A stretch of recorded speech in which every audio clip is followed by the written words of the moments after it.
happy. Huh? You just try it. I'm not going to say anything. Uda was sitting there smiling at me. You chant even 32 rounds and you're going to be totally ecstatic. So try it. We ask for only enough faith that you try the process and see that it works. This is scientific.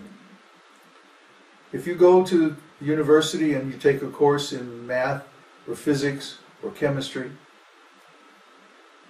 they say, well, you try the process, you go into the laboratory, or go up to the blackboard and work out the problem, work out the math. Go in the laboratory, try the experiment, hook up the apparatus, put the chemicals in, and see what is the result. And you'll see that all these laws that we've been telling you about, they actually work in practice. So we're saying the same thing. We don't demand faith that you surrender now and then at the end of your life you get the reward. That's faith. No, we're saying you surrender now, do the process, and get the result. You see? We're only asking enough faith that you try the process. So what is the process? Well, in Bhagavad-gītā, the first chapter sets the scene. The second chapter summarizes the philosophy, the theistic Sankhya philosophy, that discriminates on the basis of intelligence what is the soul and what is matter. Then in the third chapter, he starts getting into the method, the actual practice. And so in the recording under last week's Satsang, we went over the meaning of, I think it was the first 8 or 9 shlokas in chapter 3. Yeah. And basically, in the first 7 shlokas of chapter 3, Krishna makes a distinction between personalism and impersonalism. He says that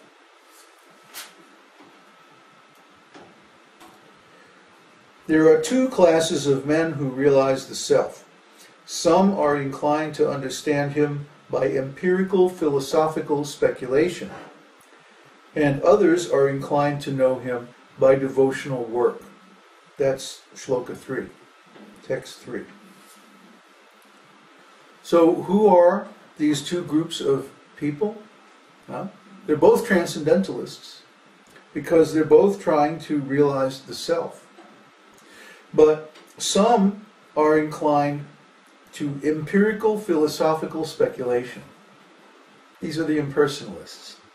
Because what do you get when you apply this process of philosophical speculation?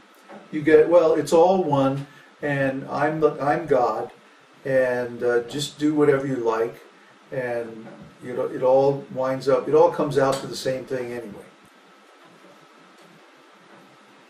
That's the end. That's the ultimate product of the process. Try to understand, like Marshall McLuhan said, the medium is the message. Well, in philosophy, the same thing is, the process is the conclusion.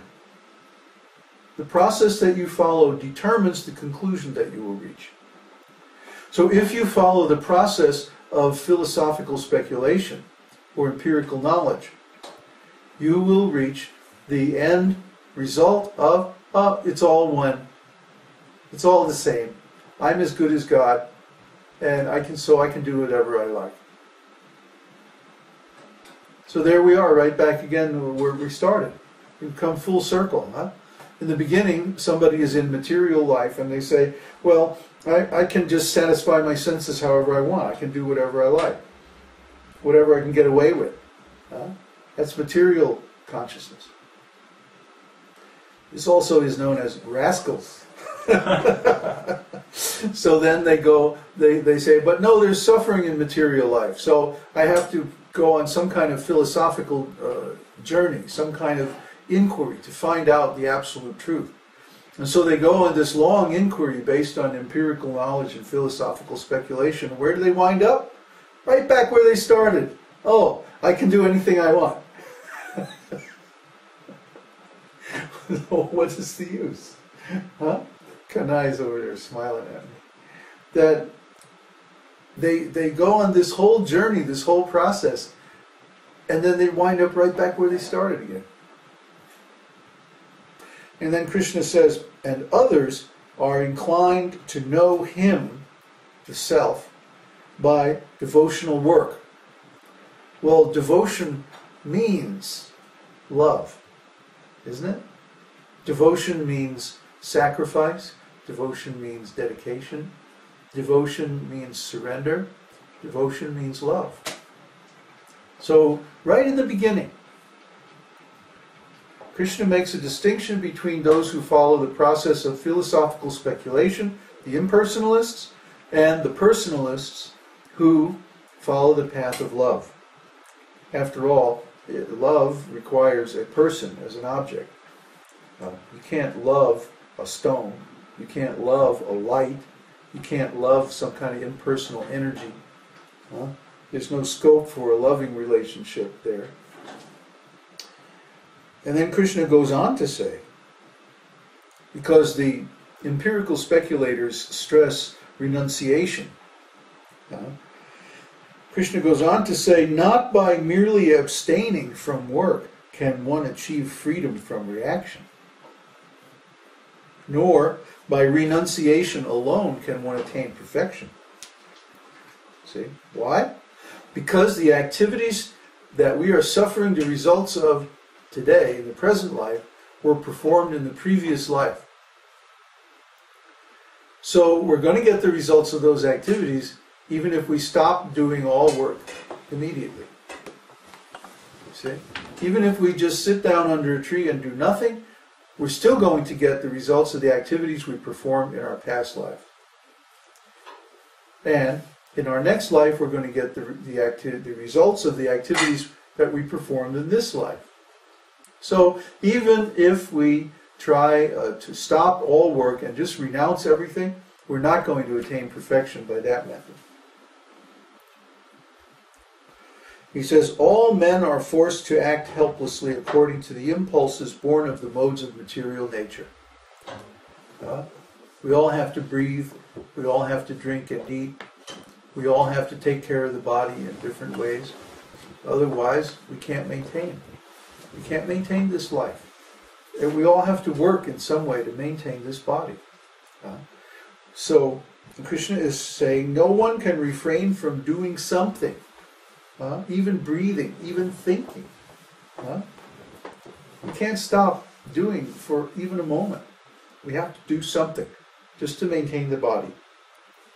So, on the other hand, Krishna says, he who controls the senses by the mind and engages his active organs in works of devotion without attachment is by far superior.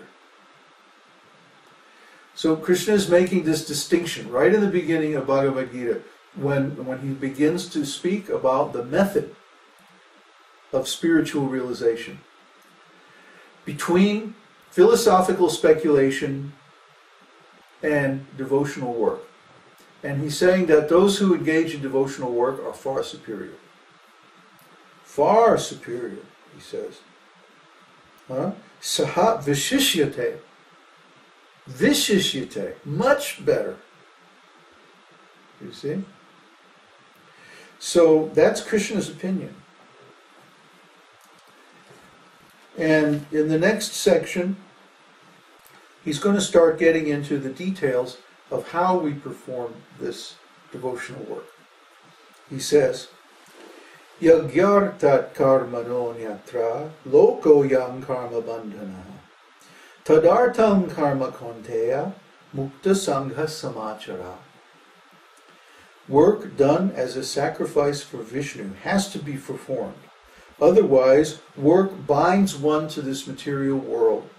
Therefore, O son of Kunti, perform your prescribed duties for his satisfaction, And in that way, you will always remain unattached and free from bondage. What is this bondage Krishna talks about? Karma bandhanaha. It's up here in the second line. Karma bandhanaha means the bondage to work. The fact that I have to accept the reactions to everything that I do. That's called karma bandhanaha. It means literally bondage to the process of cause and effect. So if I work in such a way that I am the beneficiary of my actions, then I have to accept the karma. I have to accept the result for that work. Maybe not in this life, but in the next life.